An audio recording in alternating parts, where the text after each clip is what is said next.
SpaceX CEO Elon Musk unveiled revised plans to travel to the moon and Mars at a space industry conference today, but he ended his talk with a pretty incredible promise using that same interplanetary rocket system for long-distance travel on Earth. Musk showed a demonstration of the idea on stage, claiming that it will allow passengers to take most long-distance trips in just 30 minutes and go anywhere on Earth in under an hour for around the same price of an economy airline ticket. Musk proposed using SpaceX's forthcoming mega-rocket codenamed Big Fucking Rocket or BFR for short, to lift a massive spaceship into orbit around the Earth. The ship would then settle down on floating landing pads near major cities. Both the new rocket and spaceship are currently theoretical, though Musk did say that he hopes to begin construction on the rocket in the next 6 to 9 months. In SpaceX's video that illustrates the idea, passengers take a large boat from a dock in New York City to a floating launch pad out in the water. There, they board the same rocket that Musk wants to use to send humans to Mars by 2024. But instead of heading off to another planet once they leave the Earth's atmosphere, the ship separates and breaks off towards another city, Shanghai. Just 39 minutes and some 7,000 miles later, the ship re-enters the atmosphere and touches down on another floating pad, much like the way SpaceX lands its Falcon 9 rockets at sea. Other routes proposed in the video include Hong Kong to Singapore in 22 minutes, London to Dubai or New York in 29 minutes, and Los Angeles to Toronto in 24 minutes.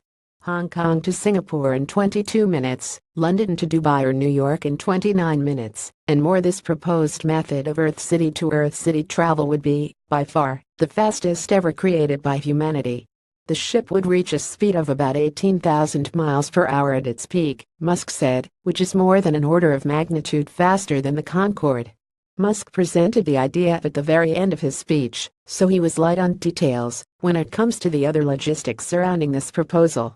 In fact, most of Musk's speech was about how he wants to use this new rocket system to make all current and forthcoming Falcon rockets obsolete. Using the numbers he showed earlier in the talk, when describing the ship's capacity with regards to the moon and Mars, we can estimate it could carry somewhere between 80 and 200 people per trip.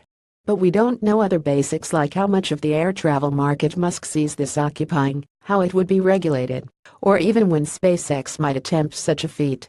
We also don't know what the passenger experience would be like, and that's an important factor in an idea like this. The thought of blasting off on a rocket to space is exciting, as is the potential for adding moments of weightlessness to your trip to London, or wherever. But will people actually be willing to put their bodies through these kinds of extreme stresses, for the sake of shaving a few hours off their trip? And then there's the landing. Despite occasional hiccups, airplanes land with overwhelming success.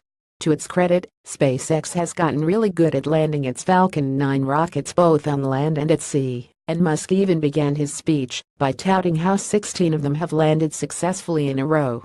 But the difference between landing a 14-story rocket booster with no passengers and a large ship full of them is one Musk will hopefully expand upon, either during another presentation or the next time he opens Twitter.